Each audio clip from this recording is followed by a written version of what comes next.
خوش قسمت ہیں جو تہجد کے وقت اٹھتے ہیں، فجر کے وقت اٹھتے ہیں، اور وہ بھی ہیں جو فجر کے وقت اٹھتے ہیں کہ سوتے ہیں۔ فجر کی اذان ہوتی تو دوسرے کو کہتے ہیں یار تھک گئے، ساری رات جاگ کے گلہ کر کے موبائل چلا کے، اور مولوی جاگ کے انسانوں بھی کرنا چاہیے نا۔ مولوی اب جاگ گئے، ہمیں کیا کرنا چاہیے؟ سونا چاہیے۔ مرغ بھی بتاتا ہے اٹھ جا، سونے کا وقت نہیں ہے، جاگنے کا۔ وہ بھی بیچارہ اپنے ڈربے میں بند مرغا نا جگا رہا ہوتا ہے۔ لوگ کہتے ہیں اس کو ذبح کرتے ہیں لوگ۔ ہاں بھائی، جس نے بھی اذان دینی ہے، جس نے بھی جگانا ہے، قربانی اسی نے دینی۔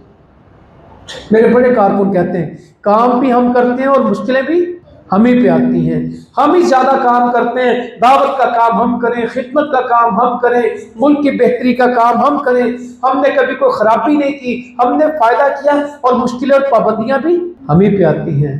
تو کوئی میں سمجھا سکا ہوں؟ جو اذان دیتا ہے، جو جگاتا ہے، ذبح بھی کہ کبے ذبح ہوتے ہیں، چیلیں ذبح ہوتی ہیں۔ قربانی بھی حلال کی لگتی ہے، بکروں کی لگتی ہے، گیدڑوں کی نہیں لگتی۔ قربانی بھی ہمیشہ کس کی لگتی ہے؟ حلال چیز کی لگتی ہے، باقیوں کی نہیں لگتی۔ باقی اتنے جانور پھرتے، کوئی کسی کو پوچھتا بھی نہیں۔ کبوں کا شور ہوتا ہے، اذانیں نہیں ہوتی۔ مرغ کی اذان ہوتی،